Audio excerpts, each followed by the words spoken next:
Fala galerinha, voltamos aqui, né? Agora eu vou mostrar o código a vocês. Primeiro eu vou mostrar o do IR, né? Que vai ser bem rápido, não vou me ater muito a isso. O que acontece aqui? A gente tem a biblioteca IR Remote, né? Que é a biblioteca já feita com as funções de ler, de identificar o sinal que está chegando e tudo mais. E a gente configura o pino de recebimento, né? Isso aqui já foi um exemplo feito que eu peguei, tá? Então nem olhei muito. Porém, a parte que a gente vai mexer é exatamente aqui, ó, dentro do loop.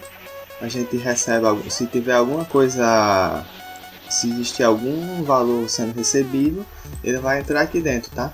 Do if. E dentro do if ele vai pegar o resultado, ó, results.value, e vai comparar, né, com alguma coisa. Você pode fazer tanto assim, utilizando if, como você pode utilizar switch case, né, que fica um pouco mais organizado, um pouco melhor, eu acho, em alguns casos. Então aqui, por exemplo, como eu tenho funções bem definidas, eu estou utilizando switch case, né.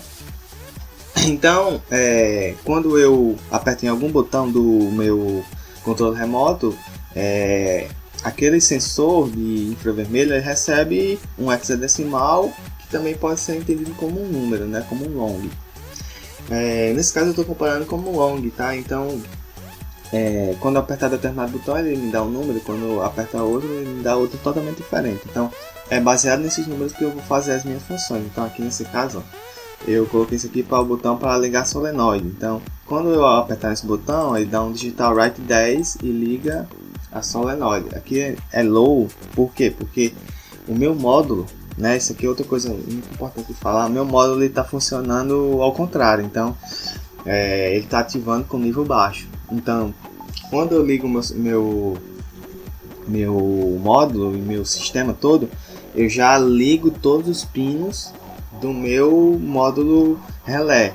Por quê? Porque aí eu estou deixando ele em modo desligado. Então, quando eu quiser ativar algum deles, eu coloco o nível baixo, que é o low, né? Eu coloco zero corrente, zero tensão nele, né? E ele vai ativo, então ele está com a lógica invertida. Não me perguntem por que, tá? Isso aí eu também vim descobrir depois de ter comprado o módulo. Alguns tutoriais falam que é para usar o high e realmente não funciona com high. Se eu der um high ele desliga o relé, né? Então se eu der um low ele liga o relé. Então vamos trabalhar com a lógica invertida. Então é só questão de lógica mesmo, só inverter. Bem, isso aqui foi só para exemplificar, né? Se vocês quiserem esse código, vocês podem entrar em contato comigo, tá? E aqui a gente tem o código que eu criei, né? Esse código aqui inicial, ele vai passar por algumas modificações também, né? Eu vou deixá-lo mais... vou deixá-lo melhor e também utilizar funções manuais, né? Tipo, colocar o controle remoto para funcionar junto com isso aqui, porque eu não coloquei, tá? Eu coloquei em outro sketch, né? Naquele sketch que eu estava mostrando, era quando eu queria testar de forma manual. Eu quero acoplar aquele sketch lá nesse daqui, para ele funcionar também, com controle e sem controle. Mas eu vou explicar aqui detalhadamente como está funcionando esse sistema. Começando da declaração de variáveis, né? Então aqui a gente tem right, left, né? Que seria o que? Seria sentido do motor, né? Sentido para a direita e sentido para a esquerda. Nos pinos 12 e 11, né? Aí temos o pino da válvula e o pino da bomba, né? Que é o pump. Então, o que são esses pinos aqui? Esses pinos são aqueles pinos que ativam os relés. Que são os azuis daquele desenho, tá? Deixa eu ver se está aqui aberto. Tá aqui. Então, são esses pinos aqui, tá? Então, você vê que é bem simples essa declaração aqui. Ele é uma const, porque eu não vou mudar isso nunca. Eu não vou mudar essa declaração nunca. Então, eu posso colocar ele como uma constante. Eu não lembro... Sim, lembro sim. Esse couple, né, que seria de acoplamento, ele está simbolizando isso aqui. Esse pino aqui que eu leio quando eu vou fazer a centrifugação. Então, se ele estiver no nível alto, é porque o tanque foi acoplado ao motor. Então, eu posso começar a girar o motor para a direita. Então, é para isso que serve esse pino aqui, que é o 8. Ele é um pino de input, né? Por falar nisso, vou logo mostrar aqui embaixo. Tá aqui, ó, a declaração e para que serve, né? Então, os 4 primeiros, que são dos relés, eles são outputs, né? São saídas. E o último, que é o do coupler, ele é um input, ou seja, é um valor que eu vou receber no meu microcontrolador, né? Beleza. Aí aqui a gente tem também algumas variáveis unsigned long time fill, né?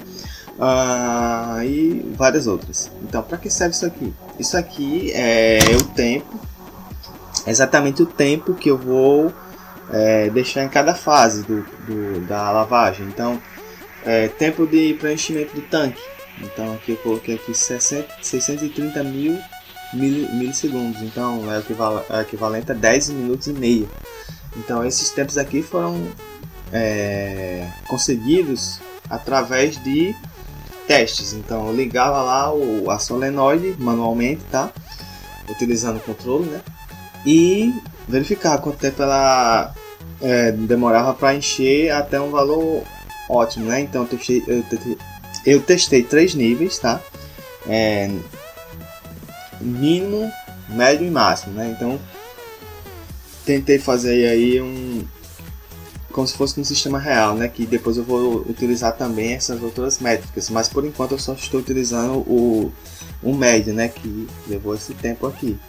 O máximo levou 14 minutos, o mínimo levou 7 minutos. Então, assim, depende só da quantidade de água que você quer colocar. A mesma coisa para o tempo de lavagem, né? Time wash, né? Que seria o tempo que ele vai ficar batendo a roupa para um lado e para o outro. Aqui a gente tem o tempo que ele vai ficar em repouso, ou seja, de molho. Aqui a gente tem o tempo que ele vai necessitar para jogar água fora completamente, deixar o tanque vazio, tá? E aqui a gente tem o tempo de centrifugação, que aqui eu coloquei 12 minutos também, né? Que é o tempo que ele vai ficar girando o motor, né? Para a direita e o tanque também, né? O tanque vai ficar girando junto com o motor. Aí a gente tem o time free gear, né? Que seria o tempo para liberar agora me fugiu na mente o nome. A engrenagem, tá? Para liberar a engrenagem do tanque, né? Então, depois que ele faz a centrifugação, ele necessita de um pouco de tempo para poder esfriar o termoatuador e ele voltar o pistão pro lugar inicial, né? Liberando também a chavezinha que identifica se está acoplado ou não. Então, e depois disso, o que acontece? A máquina ficava ainda acoplada nas engrenagens. Então, quando ia bater a roupa depois, sempre dava um ruído, sempre dava um barulho bem alto. Por quê? Porque os dentes das catracas ainda estavam em contato, fazendo com que houvesse aí um ruído muito alto. Então eu também fiz uma rotina para evitar isso. E por fim, o tempo de off, né? Quando o processo de lavagem ele termina, quanto tempo ele fica desligado para poder iniciar outro, né? Então aqui eu coloquei só 10 segundos, né? Eu vou explicar isso mais abaixo também. Time de reference, ele seria o tempo de referência, né? Como o nome já diz. E o now é agora, né? Então é o tempo agora. A gente tem também aqui o washes, que seria lavagens, tá? Quantas lavagens ele já executou. Repetitions, que seria a variável para guardar quantas repetições a lavagem vai ter. Então, se eu vou fazer só uma vez ou duas, aqui é o contador, tá? Lá embaixo que eu especifico quantas vezes eu quero, tá? O estado atual, ou seja, o state que a máquina está, se ele está enchendo o tanque, que é exatamente isso aqui, tá? Então quando ele está em time fill, né, ele está no estado de... Eu coloquei lá embaixo aqui os estados, né, state fill, ó, preenchendo. Então essa variável guarda esse estado. E o sense, que seria o sentido, né, sentido que o motor está girando. Então ele vai sempre inverter esse sentido. Lá embaixo eu explico isso aqui, vou explicar detalhadamente quando você ver a rotina, tá? No meu setup eu tenho basicamente aquilo que eu tinha falado, ó. Eu dou um high em todos os pinos do meu módulo relé. Por quê? Porque quando eu dou high eu desligo todos eles. Aqui eu configuro eles como entrada ou saída. Inclusive tá até errado aqui, tá, gente? Olha só como acontece essas coisas. Isso aqui deveria estar aqui depois, tá? Porque primeiro eu tenho que dizer se ele é de entrada ou de saída para poder especificar, né? Ligar ou desligar ele. Então, aqui eu tenho time reference, tá? Que eu estou pegando essa função millis, né? Que eu vou explicar. A função millis ela pega o valor do tempo que o microcontrolador foi ligado. Então, isso aqui é como se fosse um contador de tempo. Meu state, ele já configurei ele como fio, né, para ele encher, para ele ligar solenoide. Enfim, eu poderia ter feito um sistema bem mais simples, mas eu vou explicar daqui a pouquinho, tá? Aguenta aí. Aqui eu tenho duas funções, activate e deactivate. Ele recebe como parâmetro um pino. Então eu vou dizer ative right, ele vai ativar o pino de ligar o motor para direita, pin, né? Então, o que eu vou fazer? Eu vou dar um low, porque como já expliquei, o low liga o relé e o high o high ele desliga o pino. Então, basicamente é uma inversão aqui, né? Então, quando eu ativo eu dou um low, quando eu dou um deactivate eu dou um high. Então, sim. Vamos lá. Aqui eu dou um serial print, tá? Só para mim ver o tempo. Eu pego a variável no e preencho com millis. Então o millis vai me retornar o que? Vai me retornar o tempo em que o microcontrolador foi ligado até agora. Então, dessa leitura aqui para essa, houve já uma mudança de tempo, tá? Então ele vai utilizar essa variável aqui para ter uma referência, né, de tempo. E essa daqui para comparar com essa. Eu poderia ter feito tudo utilizando um delay, só que o delay, o que acontece com o delay? Aqui embaixo tem um uso do delay. O delay aqui está esperando 2,5 segundos, tá? O que acontece se eu utilizar sempre delay? Tipo, ligo a bomba e dou um delay de tantos minutos. O que acontece? O delay ele trava a execução do programa.